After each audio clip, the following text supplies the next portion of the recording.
नमस्कार दोस्तों, जय माता दी। स्वागत है आप सबका अगली अयोध्या कांड रामायण में। तो अगली अयोध्या कांड में शुरू करते हैं हम।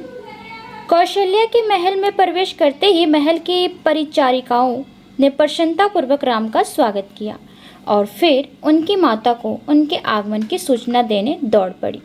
जिस समय राम ने कौशल्या के कक्ष में प्रवेश किया उस समय वह भगवान विष्णु की आराधना कर रही थी, परंतु वह तत्काल उठ खड़ी हुई और राम को गले से लगा लिया।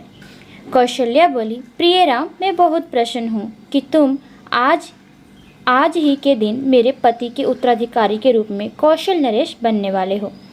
राम ने सौम्यता और विनम्रता के साथ कहा, मेरी प्यारी माँ, मैं आपसे जो कहने वाला हूँ उसे सुनकर अधिक दुखी और परेशान ना हो। मेरे पिताजी ने बहुत समय पहले माता कैकेयी को 2 वरदान देने का वचन दिया था, जिसके परिणाम स्वरूप भरत का राज्याभिषेक किया जाएगा और मैं आज ही 14 वर्ष के वनवास के लिए अयोध्या छोड़कर चला जाऊंगा। यह सुनते ही कौशल्या मूर्छित होकर जमीन पर गिर पड़ी। राम ने अत्यंत सौम्यता से अपनी माँ को पैरों पर खड़ा किया। होश में आते ही कौशल्या ने दुख से विलाप करना आरंभ कर दिया। मेरे साथ भला इससे बड़ा अनर्थ और क्या हो सकता था। इससे तो अच्छा था कि मैं निसंतान ही रहती। इस विपत्ति का समाचार सुनते ही मुझे तत्काल मौत क्यों नहीं आ गई। अब मेरी युवा सौतें निश्चित ही मेरा तिरस्कार करेंगी और उनके कटाक्ष सुनकर मेरा जीवन और भी अधिक दुखमय हो जाएगा। लक्ष्मण ने अब तक किसी तरह से अपना क्रोध दबा रखा था, परंतु कौशल्या की बात सुनकर वह चुप नहीं रह सके। लक्ष्मण का क्रोध शब्दों में फूट पड़ा।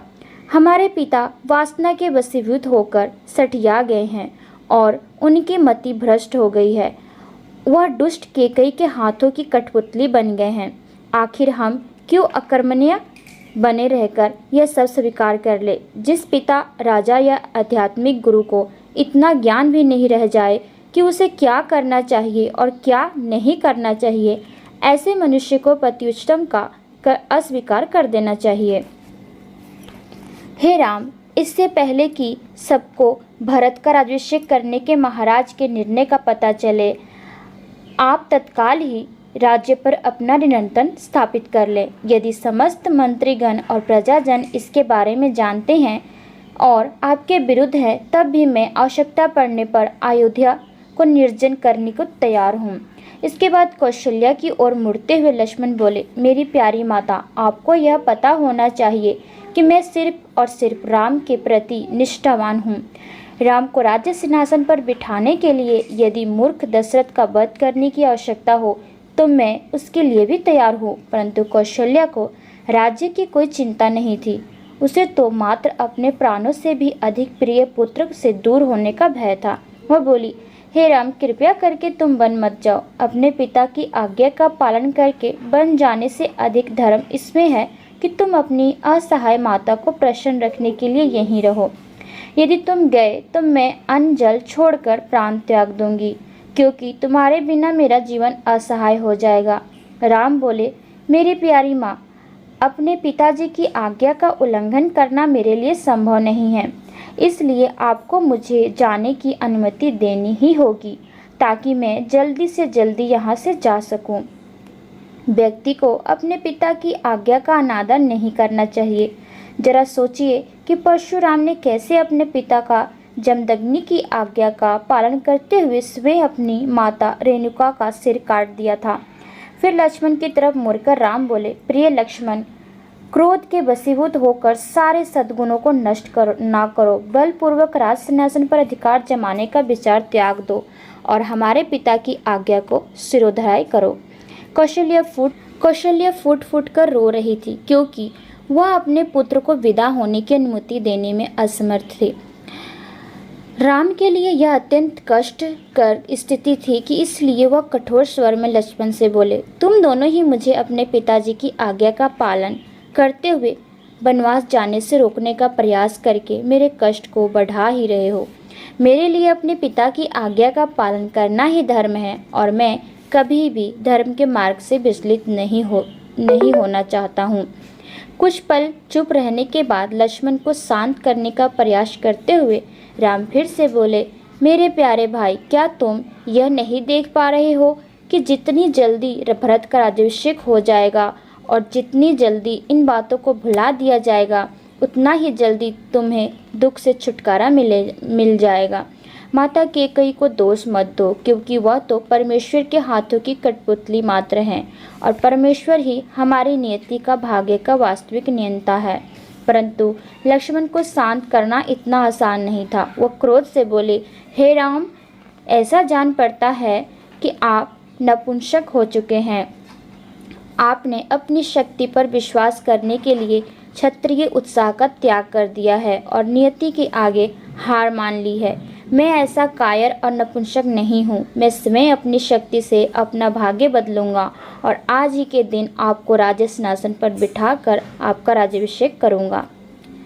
राम जानते थे कि लक्ष्मण उनके प्रति अपने असीम प्रेम के कारण ही ऐसी कड़वी बातें कर रहे हैं।